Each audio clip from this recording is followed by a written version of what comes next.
Hey everybody, this is Brazle here to tell you a little bit about some projects I've got going on. Here with my son, and he's probably going to be ready for bed soon, but he's hanging out with me for now. And so we got some projects over here on the table. We've got this thing that I need to work on again, and I've got sort of a stack projects up here, and I've got two speakers over there that were sort of going to be fun to do something with. I'll tell you about later. And so first, I did want to show you a project that I recently did, and I got it here in the living room. I built this subwoofer cabinet last winter, basically. And so I just wanted more bass for the home theater in the living room. And this is the answer.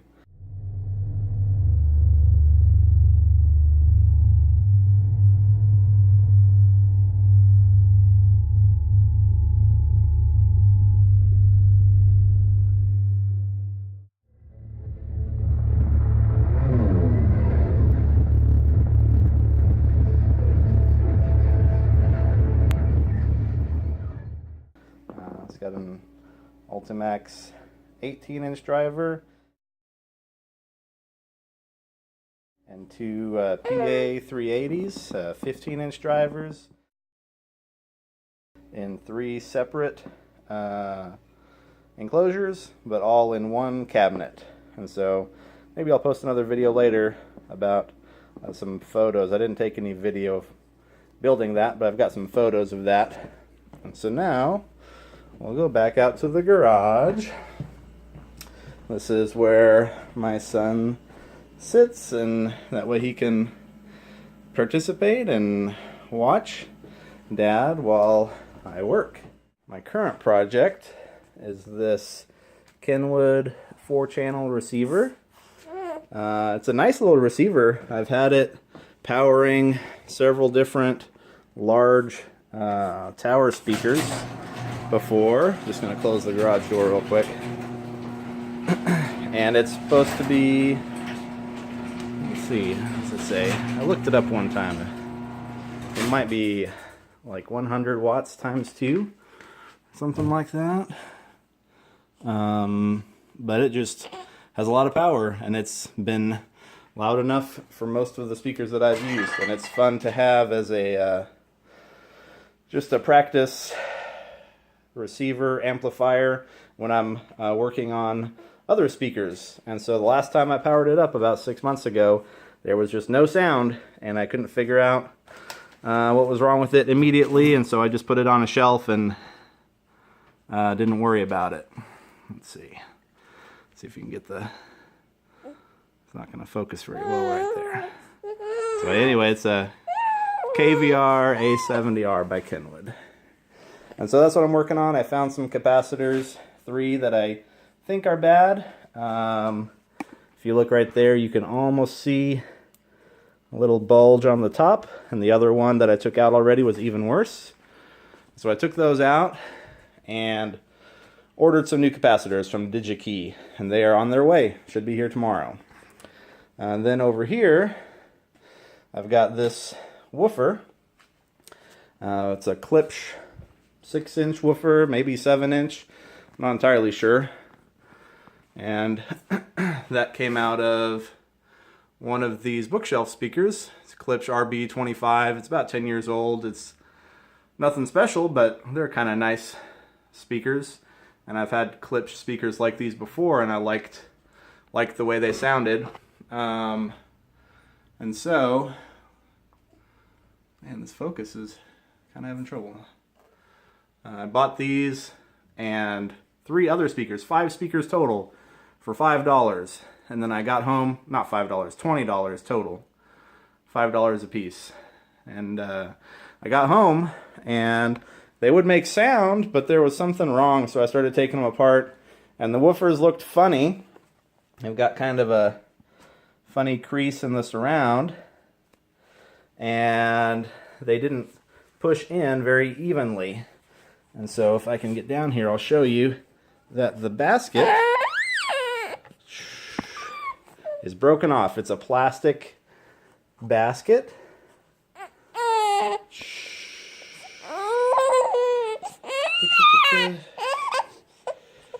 Hey, bud. Is this getting too much? All right.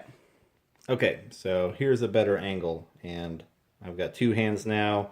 That makes it a lot easier to show you what I'm trying to fix here. So this is that Klipsch woofer from those RB-25s, and not many markings on the back.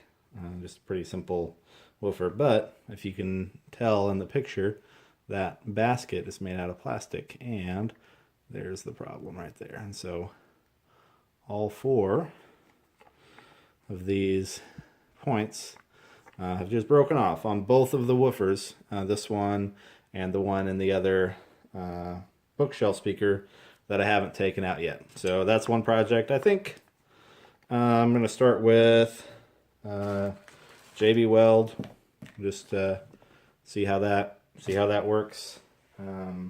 Seems like JB Weld has always done great for me before, so that's my first go-to for something like that.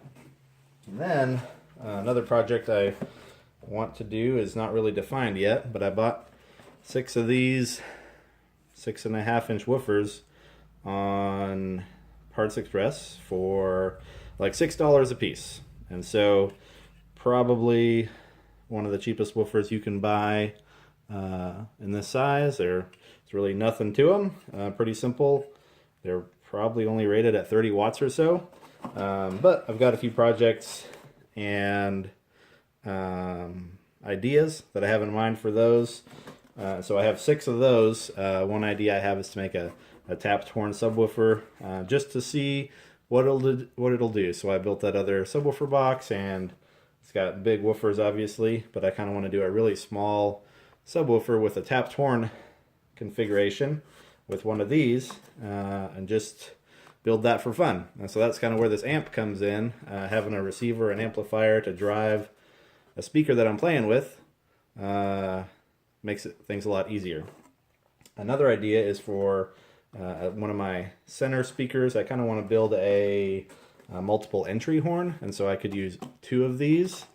And these bookshelf speakers from Klipsch have a compression tweeter and horn, and so I kind of wanted to just take one of those compression tweeters and use 2 of those woofers to build a multiple entry horn. And maybe I'll throw a picture in here for that. Those are most of my projects that I'm working on right now. I've got a lot of other little ones that are just kind of hanging around. I've got some small woofers over there that used to be in my car, and the rain tore apart the MDF board, and so they fell out. Haven't put them back in since then, so I've just been hanging on to them. And then I've got some bikes up there. My mountain bike has flat tires, so that would be one other project I need to work on. The Datsun has low compression in the number 5 cylinder, and so that's kind of a big project. The car's just been sitting for a while. It still runs and drives, but smokes like crazy, so that's not ideal. But I think my parts from DigiKey should be here tomorrow, and so this receiver will be number 1 on the list of projects and repairs that I'll try to complete. Thanks for watching.